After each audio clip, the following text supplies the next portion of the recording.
Welcome to our channel.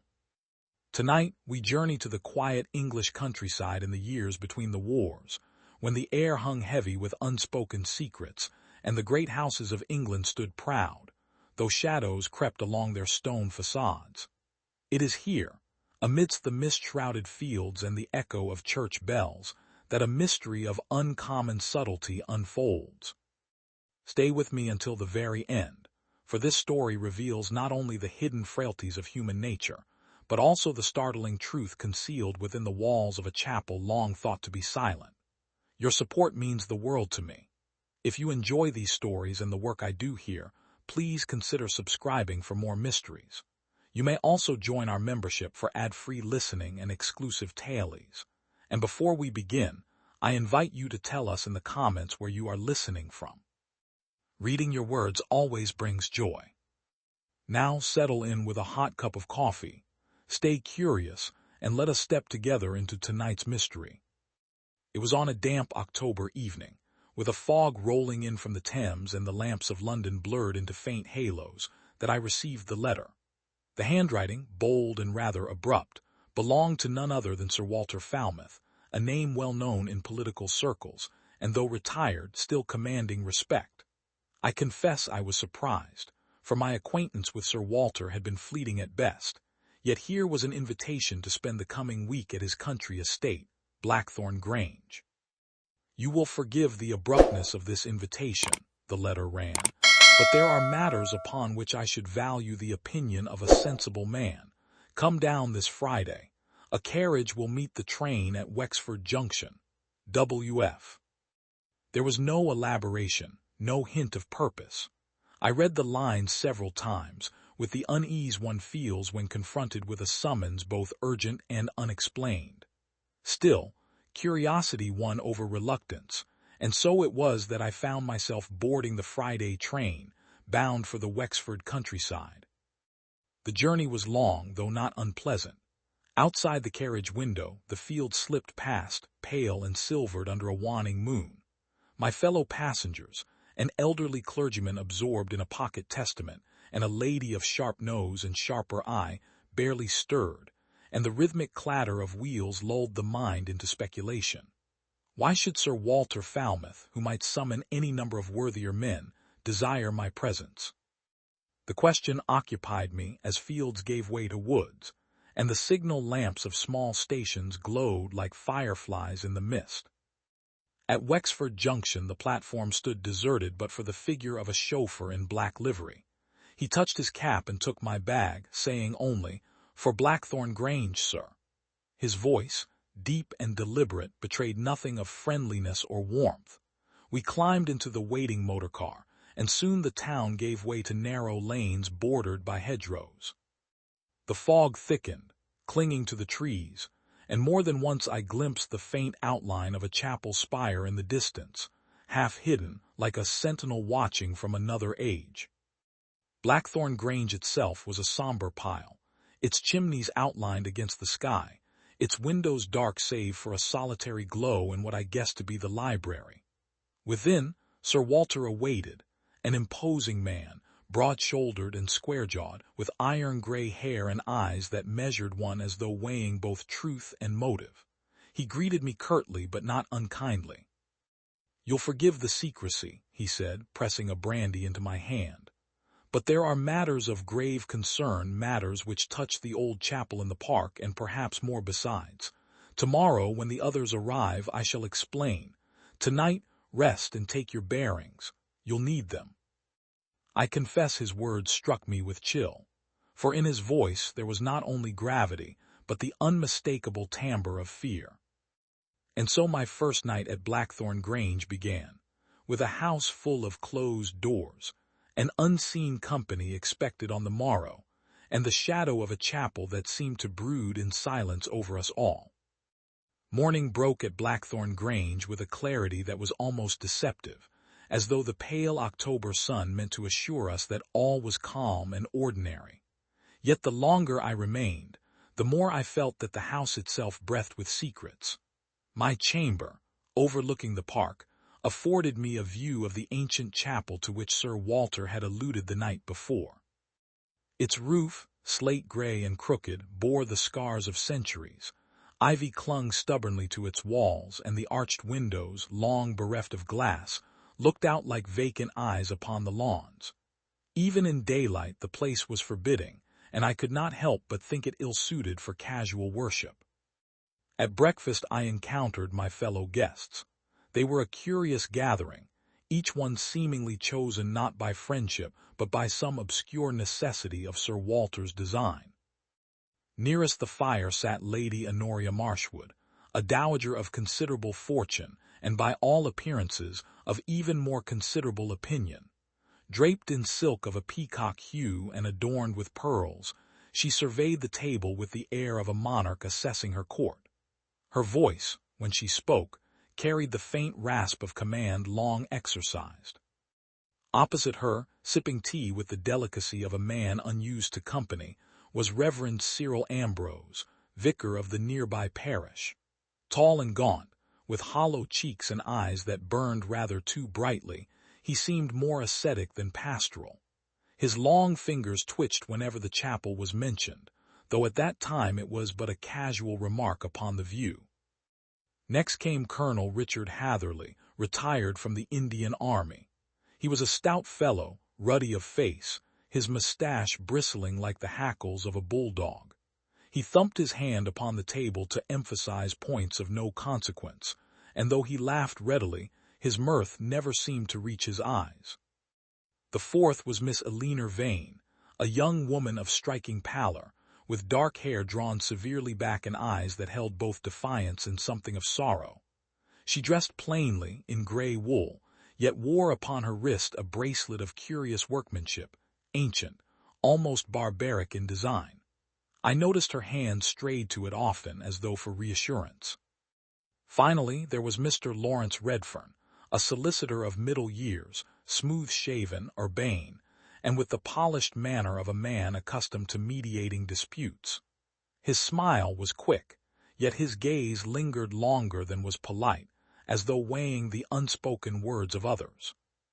Sir Walter presided at the head of the table, somber as before, though with an air of restless purpose.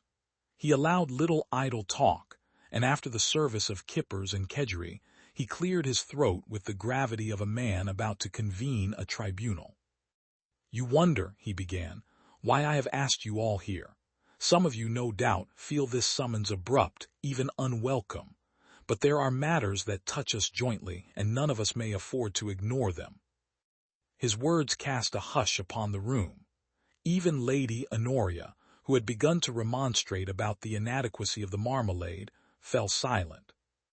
"It concerns the chapel," Sir Walter continued. "That old ruin yonder has been the subject of whispers too long. Within those stones lie not merely the bones of our ancestors, but something darker, something which has of late shown signs of stirring once more." At this, Reverend Ambrose crossed himself, an odd gesture for a Church of England clergyman, and murmured something inaudible. Sir Walter's gaze swept the company. "I do not speak of superstition, though heaven knows the villagers have their tailies. I speak of tangible events, intrusions by night, disturbances among the servants, objects displaced or destroyed. And more documents have come to light which suggest the chapel was not consecrated ground at all, but the site of an older heathen worship. I believe it is these remnants that give rise to the present trouble." Colonel Hatherley scoffed. "Nonsense, Falmouth. Native tommyrot from the jungle, perhaps, but not here. England's soil is sound." "Is it?" Sir Walter retorted. "Tell that to the man who found his hounds mutilated by the chapel gate, or to the maid who fled screaming after seeing a figure in the crypt." The silence that followed was thick, broken only by the crackle of the fire. Miss Vane's hands trembled visibly, her bracelet glinting as though in response to the mention of the crypt. Lady Honoria, after a pause, sniffed disdainfully. "Old wives' tailies," she declared. "Every village has them. If the servants lack sense, send them packing." But Redfern the solicitor leaned forward. "You spoke of documents, Sir Walter. May we know their nature?" Sir Walter hesitated, then replied in a lower voice. They are of a private order, Redfern, and I shall disclose them when I have judged the time ripe. For now, suffice it that they cast a long shadow upon my family's history, a shadow I would see dispelled, before it consumes more than our peace of mind. The company dispersed uneasily after breakfast. I found myself walking the grounds with Miss Vane, who seemed both eager and reluctant to speak. The autumn air was crisp, the hedgerows alive with the flutter of sparrows, yet her expression was that of one pursued. "You must think me foolish," she said at length, "to be so unsettled by mere talk, but the chapel, there is something about it that weighs on me. My mother, you see, was of the Falmouth line. We were taught never to approach the place after dusk." "Out of superstition?" I asked gently. "Out of fear." She hesitated, then added, "They say one of our forebears was involved in rites best left unspoken, and that the stain of it lingers still. Perhaps that is why I was summoned. Sir Walter believes blood ties may prove binding in more ways than one." Her words troubled me. Could it be that this gathering was not merely social, nor even investigative, but some dark reckoning among those whose lineage was interwoven with the chapel's history? That afternoon, Sir Walter convened us in the library, a chamber vast and lined with volumes whose spines whispered of centuries past. The air was heavy with dust and pipe smoke, and the leaded windows admitted only a feeble light. It was here he introduced the figure who would, in time, command the course of all our fates, Superintendent Battle. He entered without flourish. A tall man, square of shoulder, his expression steady, almost stolid, yet with eyes that missed nothing. There was no drama in his presence, only the quiet authority of one who observed and judged with equal care. "Ladies and gentlemen," Sir Walter said, "this is Superintendent Battle of Scotland Yard. He comes not in any official capacity, but as a man whose judgment I trust implicitly. He will hear what I have to disclose." Battle inclined his head. "I am here, sir, to listen." The session that followed was tense, for Sir Walter produced a bundle of yellowed papers tied with faded ribbon. They were, he explained, fragments of a diary belonging to one Alaric Falmouth, dated some 3 centuries prior. The entries, though incomplete, spoke of ceremonies held in the chapel by night, of symbols carved in the stone, of invocations in a tongue no longer known. Reverend Ambrose paled as he read. "This is blasphemy," he muttered. "No wonder the place yields unrest. It ought to be razed, the ground purified." But Lady Honoria's eyes gleamed. "Nonsense! It is history, nothing more. Why, such things make an estate positively romantic. Do you not agree, Colonel?"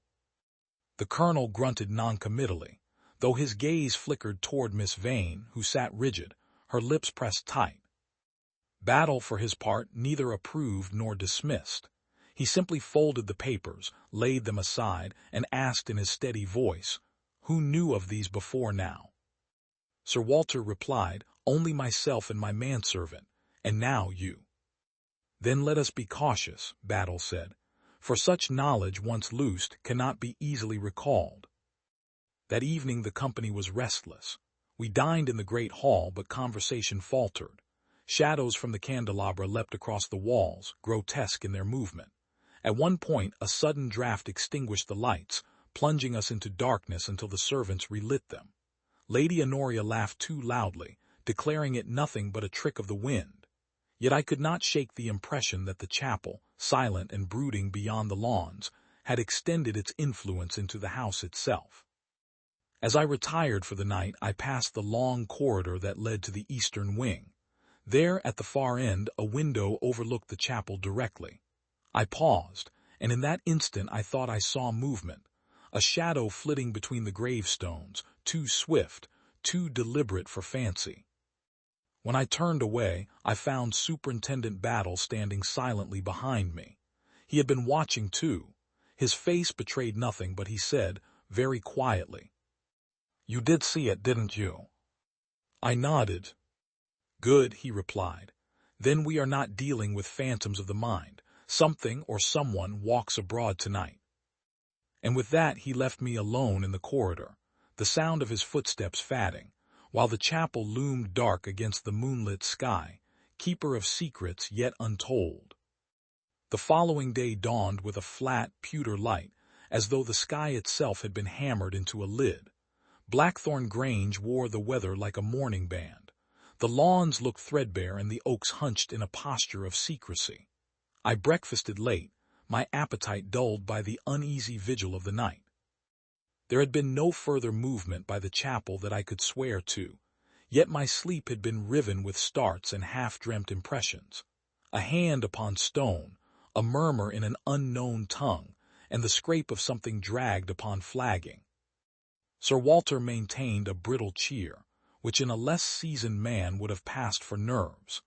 Lady Honoria declared that nothing clears an atmosphere like a good airing, and commanded the French windows opened, only to snap them shut again when the draught extinguished the nearest candles. Colonel Hatherley attacked his kedgeree as if it were a hill to be taken at dawn.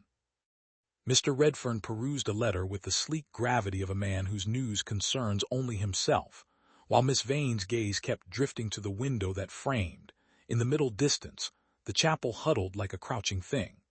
Reverend Ambrose did not eat at all. He stood for some minutes in the embrasure of the fireplace, eyes fixed upon the portrait above the mantel, a grim Falmouth ancestor in black, with a hand upon a book that might have been a Bible and might not. Superintendent Battle appeared as though he had been there all along, solid and unassuming, with that peculiar gift of drawing attention only when he wished to. He asked for tea, nothing more, and took up a position by the sideboard, observing each of us in turn as though we were objects in a museum case, labeled and numbered, but not yet arranged in the correct order. After breakfast, the house shifted into a kind of polite anarchy.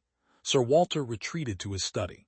Lady Honoria spoke of a drive to the village. The colonel volunteered to escort her. Redfern seconded the plan with a smoothness that made it less an offer than a decision.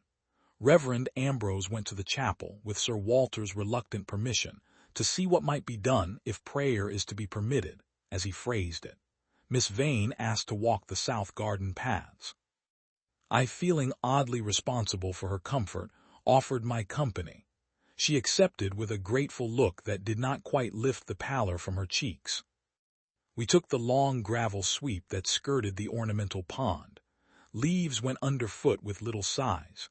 The air smelt of damp stone, turned earth, and the faintly metallic bite of autumn. For a while we walked in silence, as though conversation might summon something listening. "It is not merely the chapel," she said at last. "It is the people, or perhaps what the place makes of them.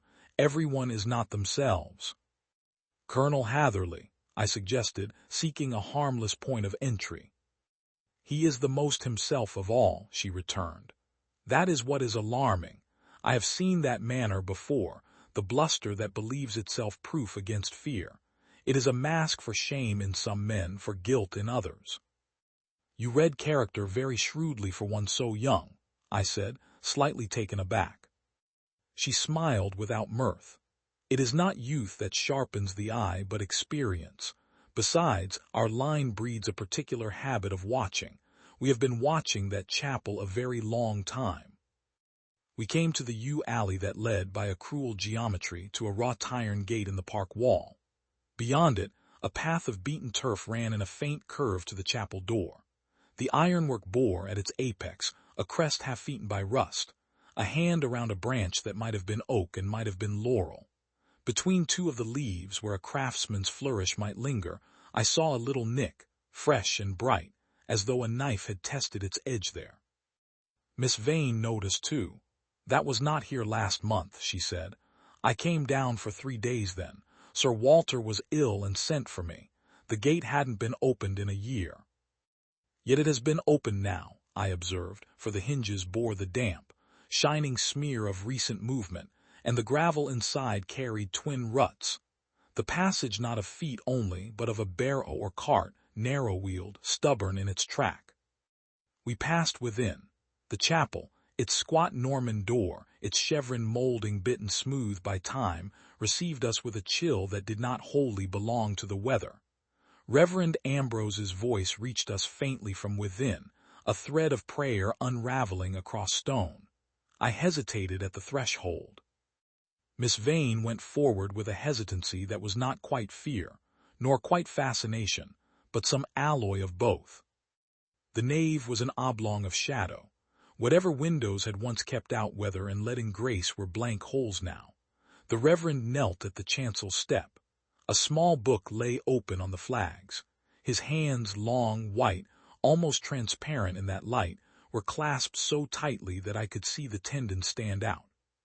He finished his prayer and rose in a single fluid movement, as if weight had been returned to him.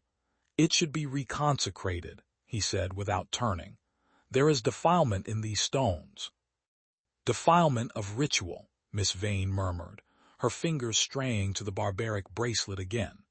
The thing looked older in this light, and more indecent, gold plates interlaced with a dark metal that drank the dimness rather than reflected it. I was about to ask how she came by it when Superintendent Battle, who had entered behind us without sound, stooped and lifted something from the base of the second pillar. It was a scrap of linen, pale and fine, with a thread of crimson caught at the hem. "Women's handkerchief," he said mildly. "Costly, the sort that's monogrammed in silver thread that unpicks with one's nails." He did exactly that, and a letter emerged, an E ornate and looped. Miss Vane drew in her breath with a sound that was very nearly a sob. "Yours, perhaps?" Battle asked, no accusation in the voice, only a flat curiosity. "It is mine," she said. "I lost it last night, after we gathered in the library. I came out for air and walked this way. I did not go inside." The last sentence came too quickly, and she must have known it, for she lifted her chin, defiant now. "If you think I am ashamed, Superintendent, I am not. I came because I needed to see it, the place that has made prisoners of us all." "Not prisoners," Reverend Ambrose returned, with an intensity that startled me. "Captives, there's a difference. Prisoners know their jailers, captives do not." Battle tucked the linen into an inner pocket and glanced, without seeming to, at the flagstones before the chancel. "Someone been at the floor," he said conversationally.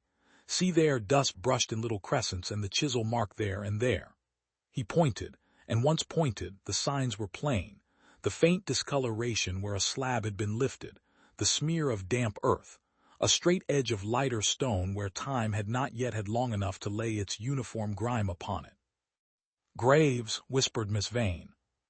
"Or a cache," I said, surprising myself, for the thought had sprung from some subterranean prompt. The diary spoke of objects, did it not? Implements. I disliked the word as soon as I used it. Battle did not answer at once.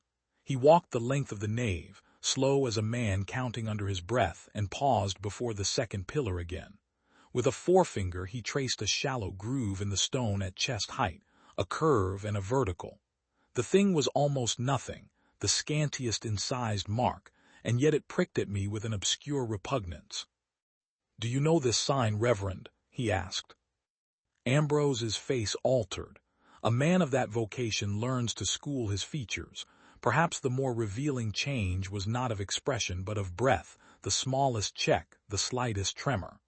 "I have seen it illustrated," he said, "in books which no one ought to own." Miss Vane had gone very still. Her hand dropped from the bracelet as if it had scorched her. Battle nodded slightly and let the matter lie, as he had let others lie, I realized, to see where silence turned to speech of its own accord. "Enough for now," he said. "No more touching. Sir Walter must be told that someone has been tampering with the floor. We do nothing without his leave." We left the chapel with the sensation of stepping out of a pressure. I filled my lungs as a man might after surfacing. The sky had lowered further. The first fine rain came thin as gauze.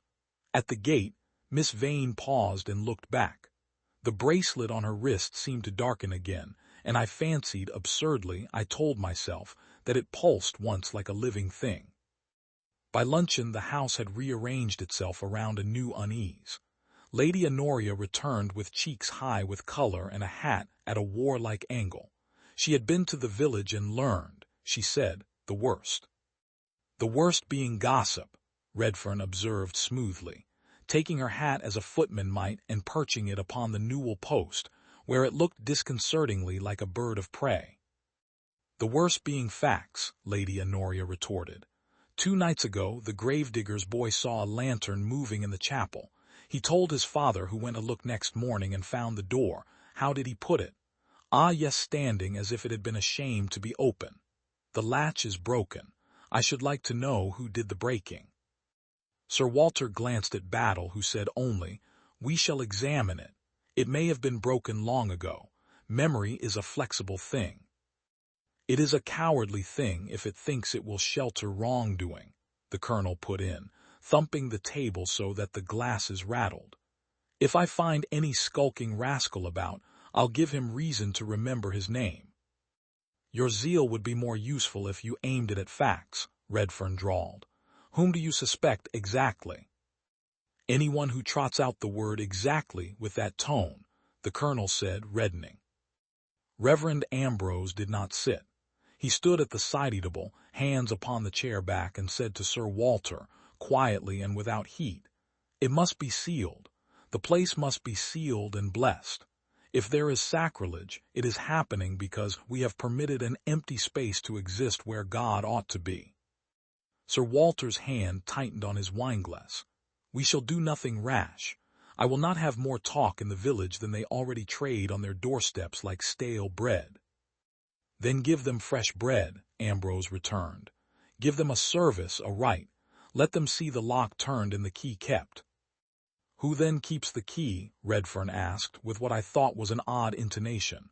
"The state, the church, the family." His glance flicked to Miss Vane and away again.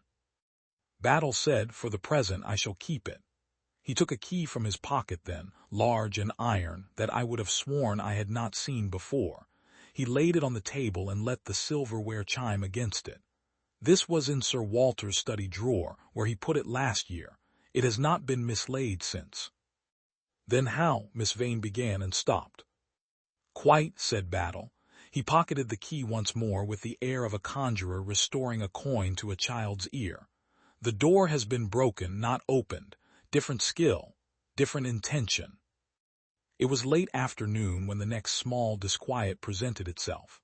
I had gone to the library to look again at Alaric Falmouth's diary fragments. Sir Walter, after a moment's hesitation, permitted it. The pages were brittle, the ink brown as old blood. The script was slanted, impatient, steady even when the matter described seemed anything but. A leaf I had read the previous evening, an entry half a page long beginning Michaelmas Eve. The moon was no longer where I had left it, or rather it was there, but the bottom third had been neatly torn away. "Did you alter these?" I asked Sir Walter, aware that the question bordered upon impertinence. "Certainly not," he said, rising and coming round the desk. His face changed as he took the page in his hands. "This is new," he said grimly. "It was intact last night." Battle came and stood beside us. He did not touch the diary. He looked at the edge where the tear ran smooth as if by a sharp blade drawn against a straight rule. "Someone has a better memory for words than the rest of us," he said. "Or worse," he added, almost to himself. "What was written there?" Sir Walter demanded. "I remember the first lines," I said, groping. "Something like Michaelmas Eve. The moon bled as if it had been pricked, and we brought up the old thing which the priest called," I faltered. "Which he called by a name like an illness." "Canker," Miss Vane said from the doorway. She had come quite silently. "He called it the canker." I do not know why the word struck me so, save that it seemed at once physical and moral. A disease of tissue, a disease of soul. "Who told you?" Sir Walter asked sharply. She flushed. "I read it last night too. I could not sleep." "Then someone else could not sleep either," Battle remarked. "And that someone had a reason to prefer that the name, at least, be absent from our recollection." Rain began in earnest then, ticking upon the panes, rattling in the chimney. The house drew in upon itself. Footsteps sounded shorter, voices lowered. Servants cross thresholds one at a time with the peculiar gravity that households acquire when something is wrong and not to be named. At 5:30, a footman reported that the gardener had found the crypt gate lying open. Sir Walter's color drained so completely that I feared he would fall. Lady Honoria said, with unshaken briskness, that tea would be hotter taken in the green drawing-room, and why did no one ring? We went down to the chapel again before dark set in. Battle led, Sir Walter at his side, the rest of us following like the tail of a comet drawn by a gravity we did not choose. The rain gave a treacherous brightness to the grass. The yews shed drops like tears. The crypt gate was indeed open, a square oaken trap with iron straps, thrown back so that its edge bit into the turf. The smell that rose from below was not the smell I had expected. It was not decay. It was earth, raw and black and newly turned, with a reek under it like old ash, as though something long buried had been disturbed and something longer sleeping had tossed in its dreams. Battle stood quite still, listening with his whole person, the way a horse listens before a storm. Then he lowered himself without haste upon the steps. "No one but myself and Sir Walter," he said, and his voice, though quiet, brooked no dissent. "If there is mischief, it will be lessened with fewer feet." He took a lantern from Sir Walter's hand and went down. We waited, counted, pretended not to count. Miss Vane's fingers found mine and gripped, a child's instinct, I thought, or a drowning woman's. Lady Honoria, to her credit, stayed, chin high, hat stiff as armor. The Reverend prayed under his breath. When Battle returned, he was damp with more than rain. He set the lantern on the stone sill and looked at each of us. His gaze rested a fraction longer upon Redfern, who met it blandly, and upon the Colonel, who did not meet it at all. "The floor is disturbed," he said. "There are marks of a spade, and there is a place where something lay that is not there now." "What sort of something?" Sir Walter asked too quickly. "A box, I should say, not large, iron-studded. It has been taken in the last day." He paused. "There are footprints, too. One set small, with a slight inward turn of the right foot. One set heavier, with a drag at the left heel. And there is a trace of wax upon the lowest step." "Candle?" I asked. "Possibly." He looked at Miss Vane's wrist. "Or sealing." She snatched her hand back as if he had struck it. "I have sealed nothing," she whispered. "Not you, perhaps," he returned mildly. "We'll see." We went back in gathering dark. The house lights made islands in a sea. Somewhere a door slammed. Somewhere a woman laughed and then broke off. Sir Walter said that we should all keep to the public rooms until dinner. Battle did not gainsay him. Yet when I sought the solace of the library, I found the superintendent already there, standing before the portrait of the grim ancestor, hands behind his back. "You see how they pull against each other," he said, not turning. "The living and the dead, the law and whatever this is." He looked at me then with his square, steady gaze. "I'll tell you something, and you'll keep it to yourself for the present. The mark on the pillar, that curve and line, has been cut afresh over an old mark. Someone is rewriting history in this place, Hastings." "I am not Hastings," I said stupidly, because nerves do odd things to a man. "But I take your meaning." He allowed himself the ghost of a smile. "No, you're not, but you'll do. Keep your eyes open. Watch for hands that hide and hands that show. They're seldom the same pair." The clock chimed the hour with a sober tongue. The wind rose at the eaves. Somewhere deep in the house, a bell sounded once, as if rung by a gloved hand. And in that moment, no more than the lifting of a breath, I knew, as I have known in other houses and other cases, that the line had been crossed. What had been whisper and suggestion would soon harden into deed. The chapel had yielded something up, and whatever it was, it would not be given back without a price. The storm broke that night with a violence that seemed almost theatrical, as though the very heavens conspired to provide the backdrop to tragedy. The wind hurled itself at the gables of Blackthorn Grange, and the rain rattled the windows like handfuls of thrown pebbles. Servants scurried to secure shutters. Lady Honoria complained loudly that the chimney in her chamber smoked. We dined late. for Sir Walter insisted that no one ought to leave their rooms until the worst of the gale had passed. Even then, the meal was taken hastily, under flickering candlelight. Colonel Hatherley recounted, in booming tones, how he had endured monsoons in Calcutta without so much as a damp collar. Redfern countered suavely that Indian storms did not rattle ancient English timbers in quite the same way. Reverend Ambrose remained silent, his hands folded as though in prayer, though his lips did not move. Miss Vane toyed with her food, eyes darting often toward the darkened windows. Superintendent Battle, as ever, ate sparingly, observing all and remarking nothing. Afterwards, when coffee was served in the library, Sir Walter excused himself to attend to some papers. The others lingered, unwilling to disperse. Lady Honoria demanded bridge, but no one seemed inclined to cards. At length, one by one, the company drifted away to their chambers.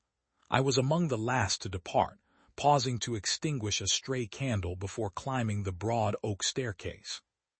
Sleep, however, did not come easily. The house groaned under the storm, and at some hour past midnight I was startled by a sound that did not belong to the weather, a low, metallic creak, as of iron yielding reluctantly. I rose, lit a candle, and opened my door. The corridor stretched empty, yet from the direction of the eastern wing came a faint glow. Against my better judgment I followed it. It led me through a side passage I had not traversed before, down a narrow flight of stone steps, and at last to a door that gave upon the park. The storm had abated, though rain still pattered in sullen rhythm. Beyond, through the shifting mist, I saw the chapel, and from within the chapel light, a wavering glow unmistakable. I had neither coat nor umbrella, but curiosity is a stronger master than prudence. Holding the candle close against the wind, I crossed the sodden grass, my shoes sinking with each step. The chapel door, which by rights should have been fastened under Battle's key, stood slightly ajar. A draught sighed through the gap. I pushed it open.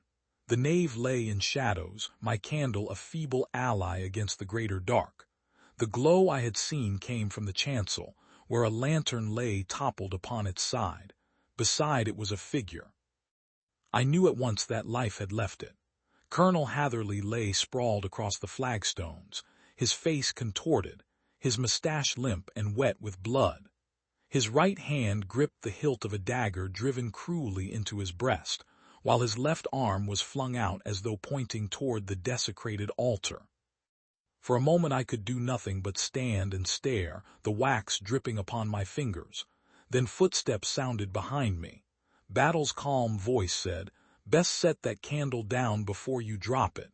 You're shaking." I obeyed. He stepped past me, bent over the body, and touched the colonel's wrist with his square fingers. After a pause he said, "He's been dead less than half an hour." Others arrived in quick succession. Sir Walter, pale and disheveled, clutching his dressing gown about him. Lady Honoria, imperious even in her nightcap, her cry echoing against the stones. Miss Vane, white as death, one hand pressed to her mouth. Redfern, expressionless, eyes darting quickly about as though taking mental note of every detail. Reverend Ambrose last of all, his face hollow, whispering, "It begins again." Battle stood, his expression unchanged. "No one is to leave," he said. "We remain until I've seen what there is to be seen." He examined the dagger first. "An Indian blade," he remarked, "curious, yet not so curious given our colonel's past." He indicated the body's position. "The angle suggests the blow was struck by another hand. This is no suicide." Lady Honoria bristled. "As though we needed telling. Do you suppose the man stabbed himself in the back?" "The blade entered the chest," Battle corrected mildly. "But yes, it was delivered from without." Sir Walter staggered against a pillar. "Murder in my chapel. By God, this is an abomination." Battle's gaze traveled around the circle of faces. "Murder, yes, but not abomination. Not yet. That depends on the why." He pointed to the floor. Near the colonel's boot was a small smear of wax.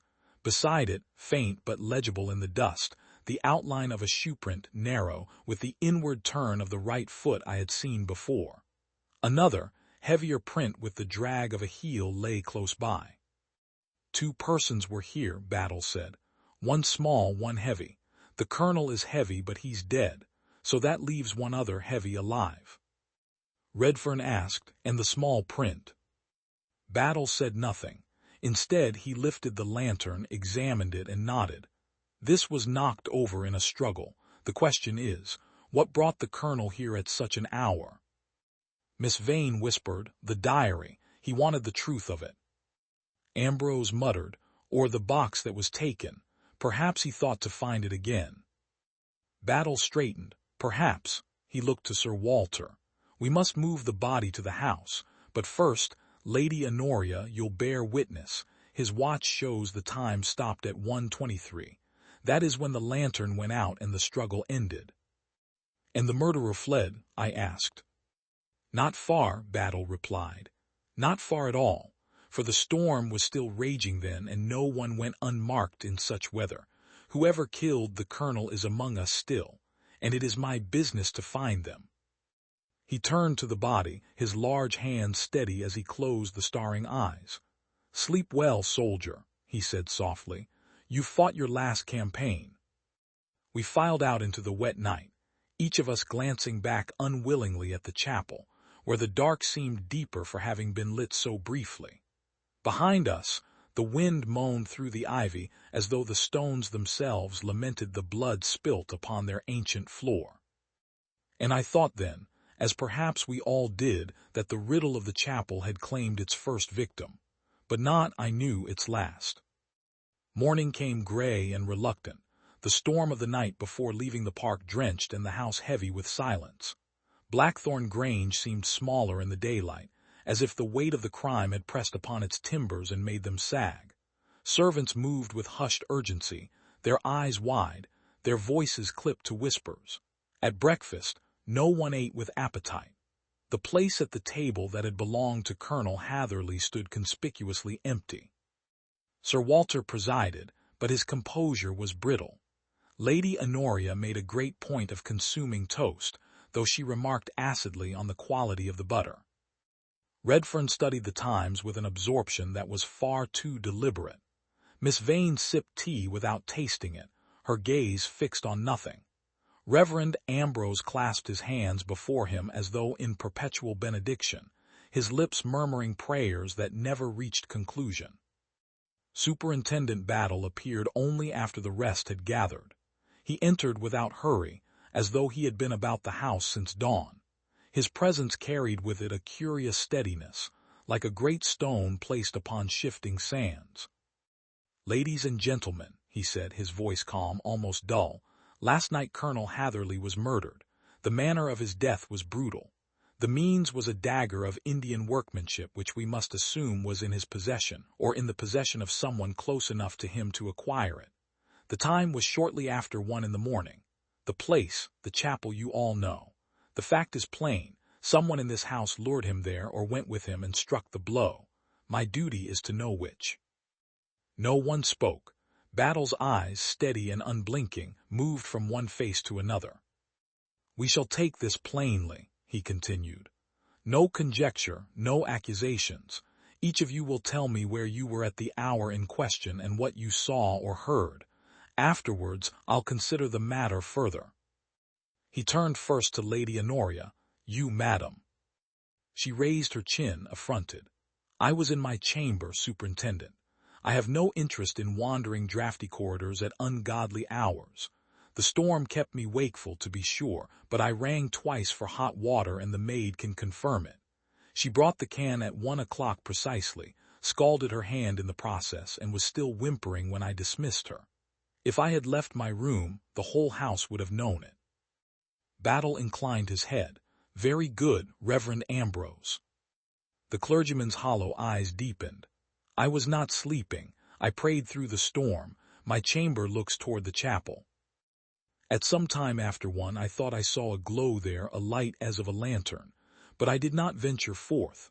Perhaps I should have. God forgive me." "Did you hear aught?" "A cry, faint and short, but whether it was human or the wind, I cannot swear." "Miss Vane." She started, her hand flying instinctively to the bracelet at her wrist. I was in my room. I could not sleep. I wrote in my journal. When the wind lessened, I thought I heard footsteps in the passage outside. But when I opened the door, there was no one. Footsteps, Battle's voice was quiet. Which direction? Toward the east wing, she whispered. Battle said nothing more. He turned his gaze to Redfern. The solicitor's manner was as smooth as ever. I had retired early.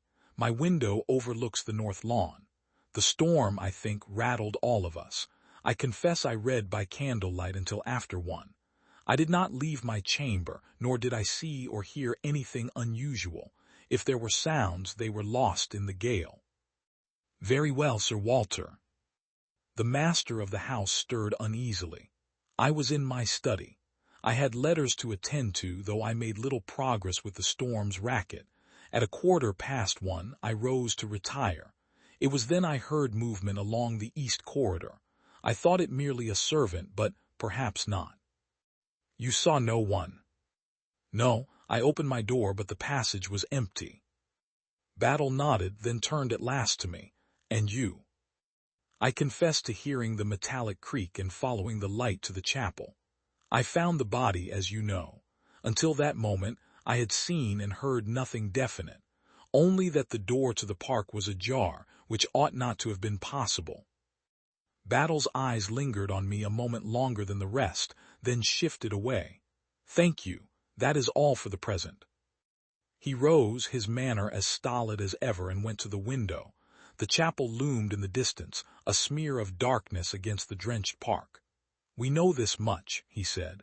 The colonel went out by invitation or by chance meeting. He did not go alone. Someone had cause to kill him. Until we know why, we know nothing. Lady Honoria gave a sharp laugh. Cause? He was insufferable. Half the house had cause if mere irritation suffices. Battle's expression did not change. Irritation does not suffice, madam. Murder is not done because a man snores or boasts. It is done for fear, for hate, or for gain. Which applies here, we shall see. After breakfast, Battle began his round in earnest. He walked the chapel again, this time in full light. I accompanied him. The dagger remained in his keeping, wrapped in a cloth. The prints upon the floor were smudged by our intrusion of the night before, but the wax smear was still clear. Battle crouched beside it, his eyes level with the stone. Candle wax not sealing, he said. See the thin run, fell while burning. He scraped a fragment into an envelope. Someone carried light in here and not the lantern alone. The slab near the chancel was freshly disturbed still, the lighter line sharp against the rest of the flagging. Battle traced it with a square finger. Something was here, then gone. Perhaps the colonel meant to find it and someone meant he should not. We returned to the house. Redfern was in the library, smoothing the diary pages with his well-kept fingers. An extraordinary document, he remarked, too casually. It is a pity it was left where any hand might tear it. Battle looked at him steadily. Yes, a pity indeed. Later I passed Miss Vane in the corridor. She caught at my sleeve, her eyes wide with urgency. Do not trust appearances, she whispered. I tell you, what killed him began long before last night. It began centuries ago. We are only reaping what was sown. She hurried away before I could question her. By evening, Battle had spoken with each of us again. He revealed little of his conclusions, but his presence settled like a weight upon us. The chapel lay silent in the rain, yet its shadow lengthened within the house. Colonel Hatherley had been its first victim. Superintendent Battle intended he should be the last. But as I extinguished my candle that night, I could not shake the sense that the chapel had other designs. The morning after Colonel Hatherley's death was one of those pale, reluctant dawns that make the world seem half asleep. Yet Blackthorn Grange was anything but drowsy. Servants hurried to and fro, their faces tight with fear, and Sir Walter had ordered the doors locked and the telephone silenced until Superintendent Battle declared otherwise. The chapel loomed in the distance, its stones glistening damply, like the skin of some ancient creature basking after rain. Battle began his work with the thoroughness of a man turning over every stone, no matter how small. I followed him for much of the day, half in the role of companion, half as witness. His method was deceptively simple, a steady question here, an unhurried observation there, and above all, a silence that compelled others to speak more than they intended. We started in the colonel's chamber. His luggage had been opened, its contents neatly arranged, a habit, I thought, of a military man accustomed to order. Among the uniforms and shaving kit lay a locked dispatch box, which Battle opened with Sir Walter's permission. Inside, instead of papers, we found several curious objects: an ivory-handled revolver, a small leather pouch containing Indian coins, and a faded photograph of a young woman in sari and veil. "His wife," I ventured. Battle examined the photograph with grave interest. "Or someone else. What's more, no letters, not a single personal line. That's unusual." He replaced the photograph carefully. "Men keep pictures when they have no words left. This one meant something."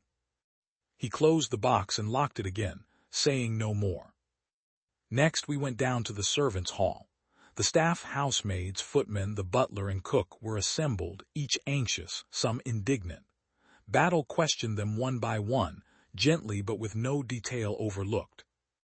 The butler, Mortlake, declared he had been in his pantry until after midnight polishing silver to steady his nerves during the storm.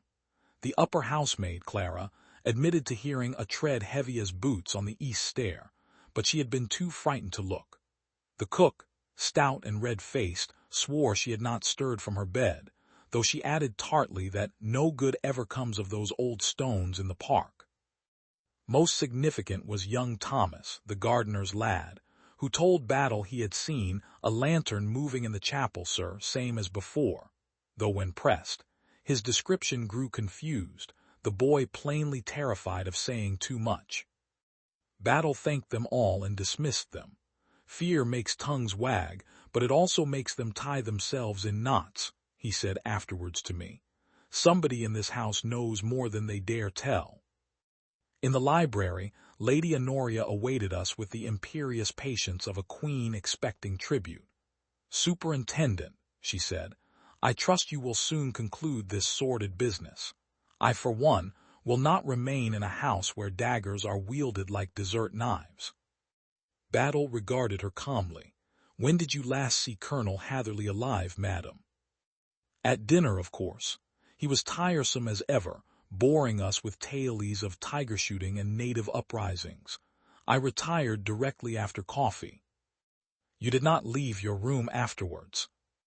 "I told you yesterday I rang twice for hot water. Really, Superintendent, how many times must I repeat myself? If I had ventured abroad, the entire household would have known it." Battle nodded, apparently satisfied, but I thought I detected the faintest flicker of something in his eye, as though he had filed her words away, to be drawn forth later. From there we proceeded to Reverend Ambrose's chamber.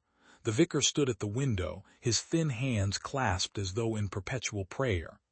"I told you what I saw," he said before Battle even spoke. "The light in the chapel and a cry upon the wind. I did not go to it. Perhaps that was my sin." Battle's eyes roamed the sparse furnishings, the worn prayer books, the crucifix upon the wall. Then he stooped and picked up a scrap of paper that had fallen near the bed. It was a leaf from some theological tract, but on its margin were doodled strange sigils, curves and intersecting lines that put me in mind of the symbol carved upon the chapel pillar. Ambrose flushed when Battle showed it to him. "Idle scribblings. I have studied many writings in my time, some I ought not to have, but I swear to you, Superintendent, I mean no harm." Battle pocketed the slip without comment. Later we came upon Redfern in the study, perusing Sir Walter's family papers. He greeted us with his smooth, unflappable smile. "I was hopping to assist, Superintendent. Sir Walter's affairs are in some disorder, and it occurs to me that the colonel may have sought to exploit them. He was not above a little pressure, if it promised advantage."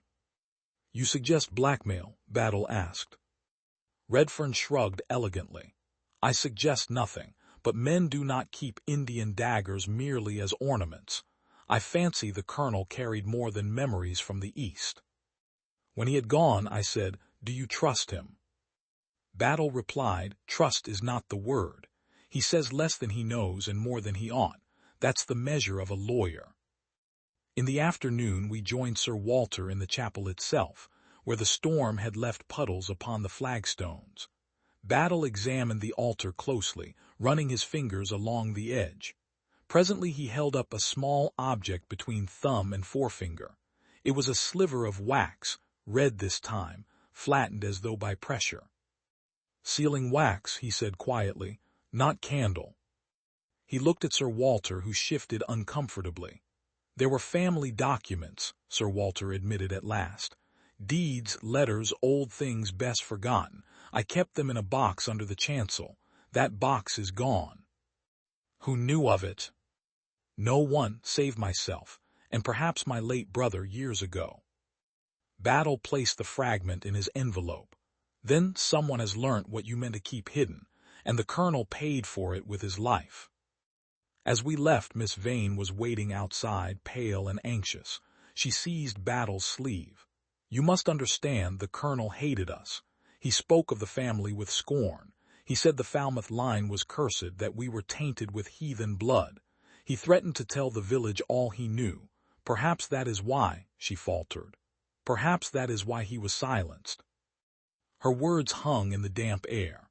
Battle looked at her steadily, then at the barbaric bracelet glinting on her wrist. He said nothing, but the weight of his silence pressed upon her until she turned away, trembling. That night as I made my way to bed, I passed Battle in the corridor. He was writing in a small notebook, his brow furrowed. He looked up briefly. "Pieces, that's all it is now. Threads, scraps, but they'll weave into a pattern soon enough. They always do." And I could not help but wonder. What pattern would emerge, and who among us would find themselves woven into the very center of it? It was the following evening when the atmosphere in Blackthorn Grange grew thick enough to cut with a knife. The servants whispered in corners. Lady Honoria clattered her teacup with defiant vigor, and Sir Walter paced the library like a caged beast. The chapel, though silent, seemed to exert its presence through the very walls of the house. Superintendent Battle, who had spent much of the day in solitary examination, at last summoned us all to the drawing-room. We gathered unwillingly, yet curiosity pressed us to attend. The lamps burned low, and the fire cast long tongues of shadow upon the paneled walls. Battle stood at the hearth, his broad frame outlined against the glow. "I have heard your stories," he said, "and I have walked the ground. The threads are tangled, but they are threads of the same fabric. Colonel Hatherley died not because he was rash, nor because he was detestable, though he was both. He died because he knew or guessed too much." Lady Honoria sniffed.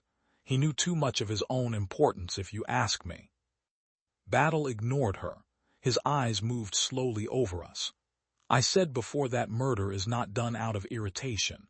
It is done for fear, for hate, or for gain. In this case it is all three bound together." A rustle stirred the company. Redfern raised a brow, his expression bland. "And whom do you accuse, Superintendent?" Battle did not answer directly. "Let us consider the facts. First, the dagger, an Indian blade kept in the colonel's effects. Yet the colonel did not fall upon it in his own chamber. He carried it, or it was carried for him to the chapel. Why there? Because something in the chapel drew him. The missing box." Sir Walter stiffened. "You cannot know that for certain." "I can," Battle replied evenly. "The marks on the chancel slab are plain. The box was taken before the murder, but the colonel knew of it. Perhaps he hoped to use its contents to his advantage. Perhaps he sought to expose an old shame. Either way, he had spoken too freely. That cost him his life." Miss Vane clasped her hands tightly, her eyes dark with distress. "You think one of us killed him, then? Not some intruder, some village miscreant?" "There was no intruder," Battle said flatly. "The prints on the floor told me that. The smaller belonged to someone within these walls. The heavier, dragging at the heel, also belongs to one of us. Murder came not from without, but from within. Silence fell. Even Lady Honoria seemed struck dumb. Battle continued in his steady, unhurried tone. Next, we consider the wax. Candle wax spilled upon the stone, sealing wax found later upon the altar. Someone opened that box in haste by lantern light. They removed its contents, papers, objects, perhaps both, and sought to seal their theft. But sealing leaves traces, and those traces do not lie. He looked at Reverend Ambrose. The clergyman's face had gone bloodless. You, sir, doodle symbols not fit for Holy Writ. You know too much of the marks upon the pillar. And yet, I do not think it was your hand that wielded the dagger. Ambrose's lips moved soundlessly, as though in prayer. Battle's gaze shifted. Sir Walter, you had most to lose should the box be opened. The documents were your family's shame.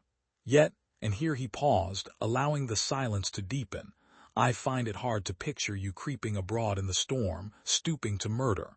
Your pride would not permit it. Sir Walter exhaled heavily, though whether in relief or renewed anxiety I could not tell. Then Battle's eyes rested upon Miss Vane. Your handkerchief was found in the chapel. Your footsteps, small and inward-turned, were there also. You admit you walked by night, restless and driven. Yet I believe you spoke truth when you said you came only to see, not to kill. Miss Vane's lips parted, but no words emerged. Lastly, Battle turned to Redfern. The solicitor sat back in his chair, fingers steepled, eyes narrow. You are a careful man, Mr. Redfern, Battle said. Too careful. You spoke of blackmail before anyone else mentioned the word. You lingered over the diary pages with undue interest. And it is your shoe that drags slightly at the left heel, is it not? Redfern's smile did not falter, but his knuckles whitened. You speak in conjecture, Superintendent. A drag of the heel, what is that? 100 men could walk the same. Not 100 in this house, Battle replied. One only. The silence was absolute. Then Lady Honoria broke it with a gasp. You mean to say, Redfern, that mild, polished man, impossible. Redfern rose, smoothing his coat with deliberate calm. Superintendent, your theory is ingenious but wholly unfounded. You forget I was in my room reading. Reading by candlelight, Battle said softly. And yet your candle shows no shortening from the night before. I examined it this morning. It was never lit. For the first time, Redfern's composure wavered. A flicker passed across his face, a shadow of fury quickly suppressed. Then what do you propose, Superintendent? That I lured the colonel to the chapel, that I killed him over a box of moldering papers. Battle's eyes, square and steady, did not leave his. Not only papers, something more, something worth blood, and that, Mr. Redfern, is what we shall prove soon enough. He straightened, his voice carrying finality. We shall meet again tomorrow when I will set the last piece in place. Until then, none of you will leave this house. He left the room, the great door closing with a soft but decisive thud. We sat in silence, each of us bound in thought, until Lady Honoria gave a nervous laugh that convinced no one. Sir Walter stared into the fire, his hands trembling upon his knees. Reverend Ambrose bowed his head. Miss Vane sat rigid, her eyes wide with dread. And I, for my part, felt the tightening of the net. Superintendent Battle had not yet drawn it closed, but the cords were set, and I knew, before another night had passed, the truth would be laid bare. The next day broke in a hard, bright cold, the sort that polishes every edge of the world.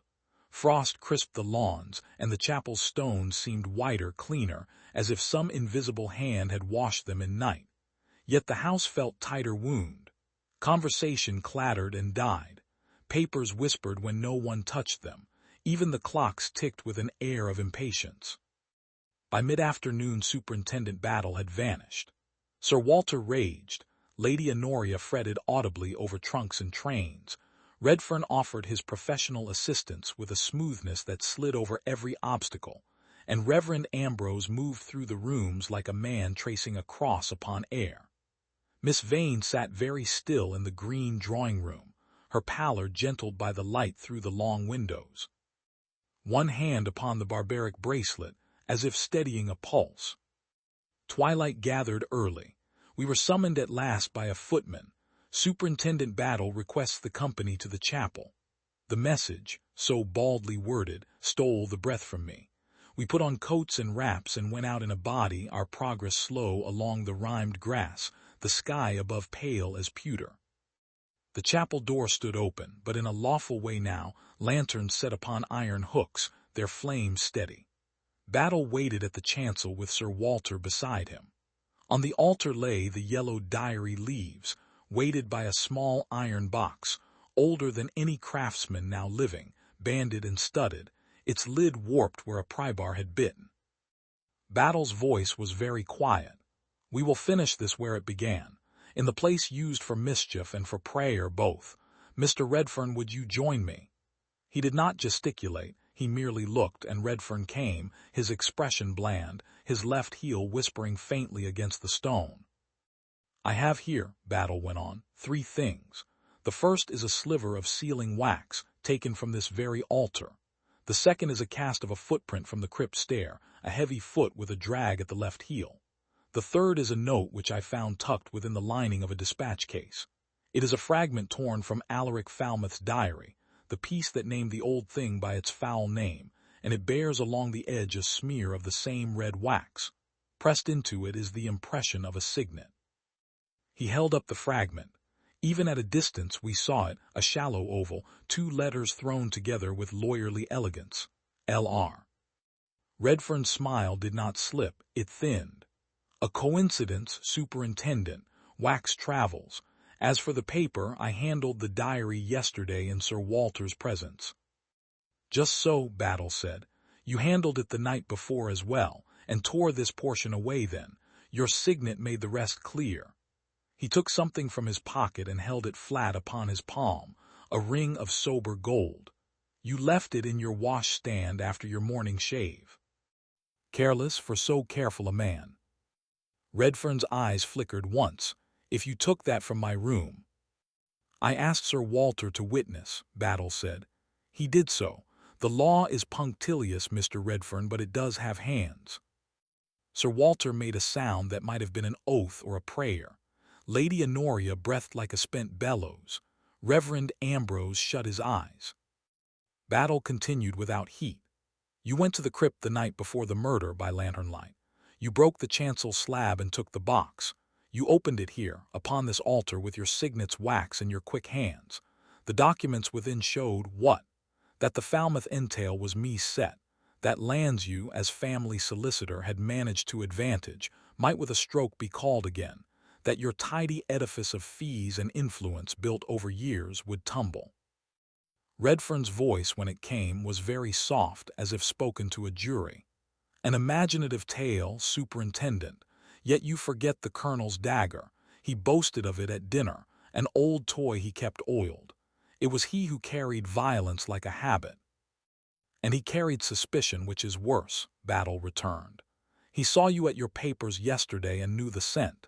He followed you last night, or you drew him, what does it matter? He came here with his relic from India. You argued. He threatened. You reached for the nearest thing that would serve, a blade you had seen in his chamber, easy to filch while he blustered in the library. Redfern's composure shattered for the first time. You cannot place it in my hand. Battle's gaze did not move. I do not need to. I place you in the chapel with your wax and your torn leaf and your dragging heel. I place the Colonel here at 1:20 past, by his stopped watch and the toppled lantern. I place 2 sets of prints, yours and Miss Vane's, upon the floor, and Madame's maid to the minute with hot water, and Sir Walter at his study door. I place the Reverend at his window, seeing the glow. And I place your candle, Mr. Redfern, in your chamber, unused, though you said you read by it. That is one lie too many for a careful man. Redfern's eyes swept the circle, measuring, rejecting, looking for any friendly harbor. He found none. Very well, he said, and his voice altered, the smoothness gone. Yes, I took the box. I meant to use the contents to manage Sir Walter, no more. The Colonel came like a storm. He was drunk with righteousness and the chance to crow. He struck me. We struggled. The lantern fell. I did not choose the blade, it chose me. Do you think I am the first man to be offered murder by the dark?" Miss Vane's hand flew to her mouth. Sir Walter stepped forward, colorless. "And the documents," he said. "What did you do with them?" Redfern's mouth made an elegant shape. "Fire is the only honest clerk." He glanced, almost idly, toward the iron brazier beside the altar, where a gray ash lay like spent snow. Battle shook his head. "Not all. You burned what damned you directly. What damned you indirectly you kept for leverage, because habit eats men, Mr. Redfern, and yours was to keep a string on every finger in the room, so I baited a new string." He touched the iron box. "I resealed this empty shell and set it where your eye would find it if your foot came back by night, as I thought it would. You came at dusk, cautious as a cat. You found us instead." Redfern's poise returned with a last, brittle gleam. "And if I walk out of this ruin now?" "You won't," Battle said simply. "Sir Walter sent to the constable at noon. He waits by your motor with 2 men and a pair of cuffs. There's frost on the lane. It keeps cavalry and lawyers alike to a walking pace." For a moment nothing moved but breath. Then Redfern did an odd, old-fashioned thing. He bowed first to Lady Honoria, then to Miss Vane, lastly to Sir Walter. "I regret only the style of it," he said, "not the act. The world is built upon papers and knives. I chose the wrong night for both." He turned, quite composed, and walked down the nave between us, the left heel making its small, betraying sigh. On the threshold he paused. "Superintendent, one last question. The symbol on the pillar, did you truly know it, or merely wish me to think you did?" "I knew this much," Battle said, "that it was freshly cut over an older sign. The rest is for God." Redfern smiled and went out into the cold. The constable's figures loomed beyond. A brief exchange, metal upon bone, and the matter, so far as the law concerns itself, was ended. We stood a long while in the chapel. Reverend Ambrose knelt, and at last his mutterings shaped into words. Sir Walter leaned upon the altar and wept the dry, racking tears of a proud man undone. Lady Honoria dabbed her eyes and declared, with sudden gentleness, that the servants should have hot soup. Miss Vane unclasped the barbaric bracelet and set it upon the stone. "It belonged there once," she said, almost to herself. "Let it belong nowhere now." Battle took up the bracelet in his square palm and weighed it as if it were merely metal. "No," he said, "let it belong to daylight." He handed it back, and Miss Vane closed her fingers over it like a vow. 2 days later, the little church in the village received us for a quiet service. The chapel on the lawn was closed and mortared, its door made fast. Ambrose spoke simply, with no hint of horror, only of cleansing and of rest. Sir Walter issued notices to the tenants that put certain wrongs right with land and with law. Lady Honoria stayed a day longer than she had meant to, and during that day she was kind. And Superintendent Battle, having written a neat report in an untidy hand, took his hat and went away with the silence of a man leaving a room he has just set in order. I walked once more to the edge of the frostbitten lawn and looked at the small ruin crouched among the yews. It seemed, in the thin winter sun, less sinister than merely old. The marks upon its stones, their wickedness, their wear, were turned to one color by the light. A rook called from the larch. The air smelt of clean coal and coal smoke from the village. For the first time since I had come to Blackthorn Grange, I did not listen for footsteps that were not there. The riddle of the chapel had been answered, not by charm or legend, but by a man who understood that wickedness loves old shadows and new lies equally well, and who, with patient hands, lifted each shadow until the lie beneath it had nowhere left to hide. Thanks for joining us for the Sinister Chapel Riddle, a Superintendent Battle Mystery. If you enjoyed this Superintendent Battle Mystery, hit subscribe for more stories every day.